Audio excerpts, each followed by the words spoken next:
వీధి కుక్కల బాధ అంతటా కనిపిస్తుంది.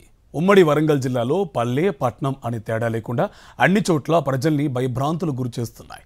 పిల్లలు పెద్దల్ని వెంటబడి తరుముతూ కరుస్తున్నాయి. 10 రోజుల్లో 3 ప్రాణాలు బలి తీసుకున్నాయి. కొన్ని వందల మంది ర్యాబిస్తో చావు బతుకుల మధ్య కొట్టుమిట్టాడుతున్నారు. వీధి కుక్కల నుంచి కాపాడండి మహాప్రభో అని ప్రజలు దీనంగా వేడుకుంటున్నారు. ప్రజల్ని వెంటాడి వేధిస్తున్న వీధి కుక్కలపై ప్రత్యేక కథనం. గ్రేటర్ వరంగల్ నగరం పరిధిలో ఎక్కడ చూసినా గుంపులు గుంపులుగా వీధి కుక్కలు స్వైర విహారం చేస్తున్నాయి. రాత్రి సమయాల్లో కుక్కల అరుపులతో పలు కాలనీల ప్రజలు జాగారం చేస్తున్నారు.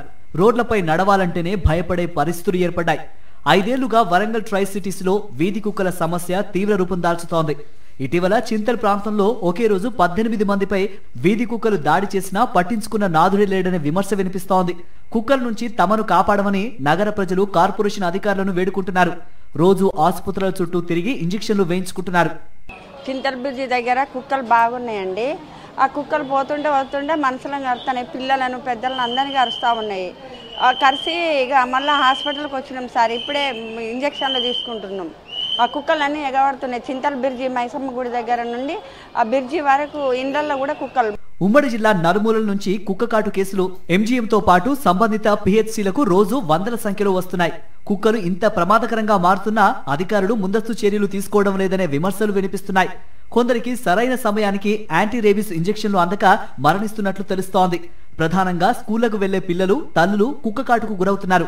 కొన్ని చోట్ల వీధి కుక్కలు చర్మ వ్యాధుల బారిన పడి ప్రజల మధ్య సంచరిస్తూ ఉండడంతో వాటిని చూసి భయపడుతున్నారు. చివరి దశకు చేరిన వీధి కుక్కలను సుదూర ప్రదేశాలకు తరలించి డిస్పోజల్ చేయాలని సిడబ్ల్యూసి అధికారులు ఆశిస్తున్నప్పటికీ కొందరు జంతు ప్రేమికులు చట్టాలు సెక్షన్లు చూపించి అడ్డుకోవడంతో అధికారులు ఏమీ చేయలేకపోతున్నారు. ఈ ఆటంకాల కారణంగా వీధి కుక్కలకు ఇంజెక్షన్లు వేసి ఒక కాలనీ వాటిని మరో కాలనీలో వదిలేస్తున్నారు. దీనివల్ల కాంట్రాక్టర్లు బాగుపడుతున్నారే గానీ వీధి కుక్కల బెడద పోవడం లేదని ప్రజలు మండిపడుతున్నారు. పిల్లలే కాదు, పెద్ద ముసలోళ్ళను పెద్దోళ్ళను సుత ఒక్కసారి గుంపుగా తయారై ఒక 10 కుక్కల మీద పడి చంపిన చరిత్ర సుత మన వరంగల్ నగరంలో ఉంది.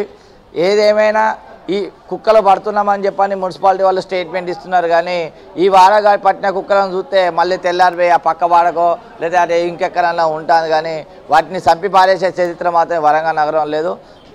కాంట్రాక్ట్ బేసిక్ ఇచ్చి కుక్కల బట్టే కాంట్రాక్ట్ బేసిక్ ఇచ్చిన వాడు లాభపడతాను తప్ప కానీ వరంగల్ నగరంలో మాత్రం కుక్కలైతే తగ్గిన చరిత్ర లేదు. గ్రేటర్ వరంగల్ కార్పొరేషన్ ఆధ్వర్యంలో చింతగట్టు కెనాల్ ప్రాంతంలో యానిమల్ బర్త్ కంట్రోల్ సెంటర్ ఏర్పాటు చేసి కుక్కల సంతాన నియంత్రణ చేస్తున్నారు.